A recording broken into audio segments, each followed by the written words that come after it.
വിപണിവിദഗ്ധരുമായി Geojit financial സർവീസസിലെ senior investment സ്ട്രാറ്റജിസ്റ്റും general മാനേജറുമായി കെ ദിലീപ് ചേരുന്നു. ഗുഡ് മോർണിംഗ് കേരളത്തിനൊപ്പം. ശ്രീ ദിലീപ്, സ്വാഗതം. ഗുഡ് മോർണിംഗ് കേരളത്തിലേക്ക്. പുതുവർഷമാണ്, ലോകമെങ്ങും പുതിയ പ്രതീക്ഷകളും. എങ്ങനെയാകും വിപണിയിലെ നീക്കങ്ങൾ അടക്കമിന്ന്? ഇന്നലത്തെ ഇതിൽ നിന്നും മാറ്റമില്ലാതെ ഇന്ന് വ്യാപാരം തുടങ്ങാമെങ്കിലും വളരെ ഉയർന്ന തോതിലുള്ള കയറ്റങ്ങൾ പ്രതീക്ഷിക്കുന്നുണ്ട്. ആഗോള സാഹചര്യങ്ങൾ അത്ര തൃപ്തികരമല്ല. ഇന്നലെ US വിപണികളിൽ വലിയൊരു നഷ്ടത്തിലായിരുന്നു വ്യാപാരം അവസാനിപ്പിച്ചിരുന്നത്. അതുകൊണ്ട് തന്നെ അതിന്റെ ഒരു സ്വാധീനം നമ്മുടെ വിപണിയിലും ഉണ്ടാവും. ഇവിടെ ആഭ്യന്തര ഘടകങ്ങൾ കാര്യമായി വിപണിയെ സ്വാധീനിക്കാനുമില്ല.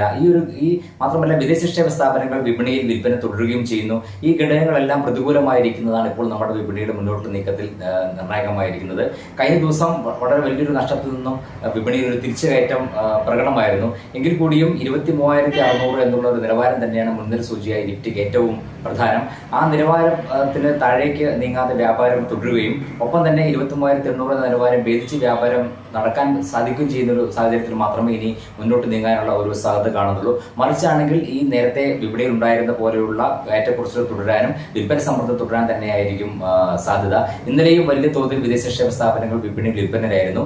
ആഭ്യന്തര നിക്ഷേപ സ്ഥാപനങ്ങൾ വിപണിയിൽ അറ്റ നിക്ഷേപത്തിലായിരുന്നെങ്കിൽ കൂടിയും പലപ്പോഴും ഈ വീഴ്ചയെ പ്രതിരോധിക്കുന്ന തരത്തിലുള്ള ഒരു നിക്ഷേപത്തിലേക്ക് നീങ്ങുന്നില്ല. കാരണം ചെറുകിട നിക്ഷേപകർ ഇപ്പോഴും വിപണിയിൽ നിന്നും മാറി നിൽക്കുന്ന ഒരു സാഹചര്യമാണുള്ളത്.